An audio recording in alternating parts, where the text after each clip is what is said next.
നാവിലിങ്ങനെ പൂപ്പല് പോലെ വരില്ലേ ഫുഡ് കഴിക്കുമ്പോൾ ഇറിറ്റേഷൻ, അത് ശരിക്കും അസുഖമാണോ? നമ്മൾ അതിനു വേണ്ടി ട്രീറ്റ്മെന്റ് എങ്ങനെ എടുക്കാറുള്ളത്?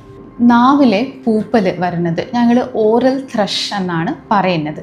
മീൻസ് വായുടെ ഉൾഭാഗം, കവളിൻ്റെ ഉൾഭാഗം, പിന്നെ നാവിലെ, പിന്നെ വായുടെ മോൾ ഭാഗം പാലറ്റ്, അവിടെ വരുന്ന പൂപ്പൽ കാൻഡിഡ ആൽബിക്കൻസ് എന്ന് പറയുന്ന ഒരു ഫംഗസിൻ്റെ കാരണമാണ്.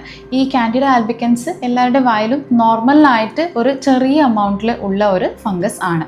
പക്ഷേ നമ്മൾ ബോഡിയുടെ ഇമ്മ്യൂണിറ്റി കുറയുമ്പോൾ ഈ ഫംഗസിൻ്റെ ഗ്രോത്ത് കൂടിപ്പോവും. പിന്നെയാണ് വായുടെ ഉൾഭാഗം, നാവിലെയും പിന്നെ ബക്കൽ മ്യൂക്കോസാല് ഈ ഇൻഫെക്ഷന് കൂടുതലായിട്ട് വരും. അപ്പോൾ ഇതിൽ വരുന്ന സിംറ്റംസ് നമ്മൾ കവളിൻ്റെ ഉൾഭാഗം പിന്നെ നാവിലെ ഒരു വൈറ്റ് ആയിട്ട് ഒരു പാട പോലെ വരാൻ സാധ്യതയുണ്ട്.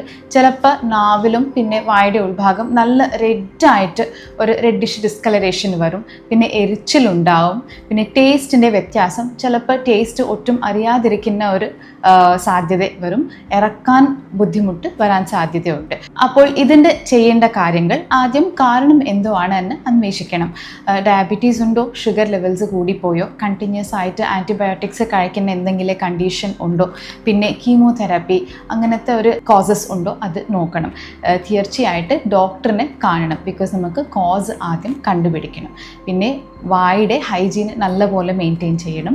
ഫുഡ് കഴിച്ച ശേഷം വായ നല്ലപോലെ വൃത്തിയാക്കണം. ഉപ്പ് വെള്ളം അല്ലെങ്കിൽ ക്ലോർഹെക്സിഡീൻ ഉള്ള ഗാർഗൽ മൗത്ത് വാഷ് യൂസ് ചെയ്തിട്ട് വായ വൃത്തിയാക്കണം.